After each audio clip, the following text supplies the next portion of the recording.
The days of Doge may be limited. It seems things have not gone well recently for Doge. The White House is considering Plan B as Doge cuts hit a wall inside the Capitol. Running out of options to get his Doge cuts approved by Congress, the White House is now looking at a 2-year runway to get the cuts passed and opening the door to launching a court fight over the president's power to shut down spending on his own.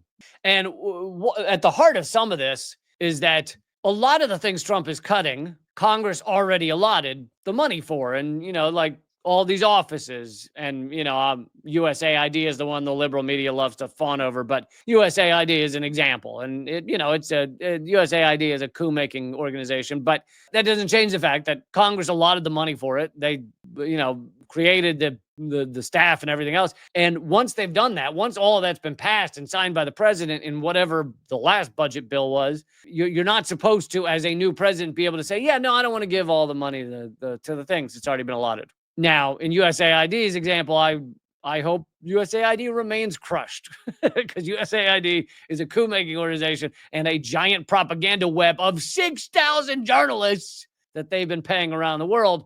But there's other things that I hope Trump cannot cut, such as Sesame Street, okay? Don't go after Sesame Street, you assholes.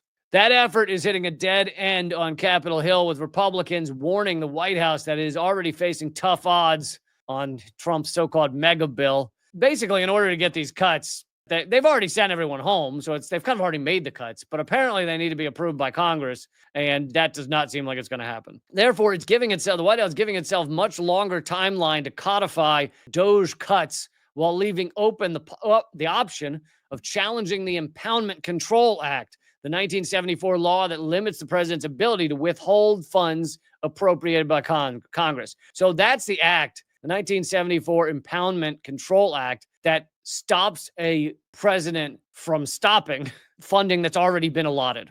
The congressional cold shoulder has major implications in the future of Doge. Although the group has claimed more than $160 billion in savings, by the way, is not much when you think about the Pentagon, and their accounting has been disputed. And I covered some of this on Unredacted Tonight. They claim they've saved $160 billion, but the actual accounting that's not true.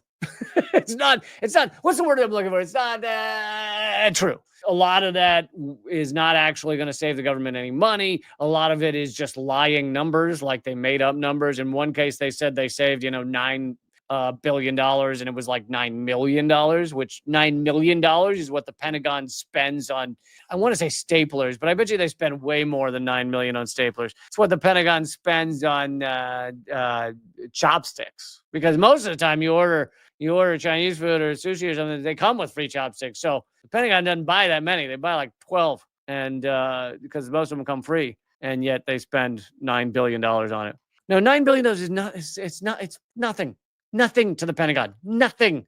Like they can't find 63% of their assets. What do they care about? $9 million is nothing. And yet Doge is running around saying, we just saved the government $9 billion. And we're getting into all the layers of what this means. The real point of Doge is to gut a lot of the government so that a lot of it can't work, so they can then say, it doesn't work, and then get rid of it. So that's part of it, to have more control over the government, and get rid of, portions of the deep state. There is a deep state, but it's not the deep state that Trump and Elon Musk think exists. It's not some, awesome liberal Marxist deep state like they want to believe. There's a deep state that basically keeps us at war endlessly and protects the petrodollar and protects capitalism.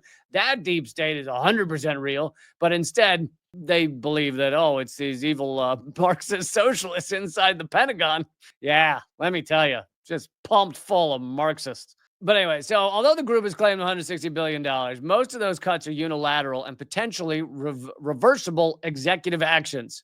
With both Congress and the courts unwilling to provide legal backing, the administration is running out of ways to ensure its reductions hold, raising the risk that Doge's sweeping disruption may leave little lasting impact. The cuts won't be real or lasting until Congress votes on them, Senator Rand Paul said.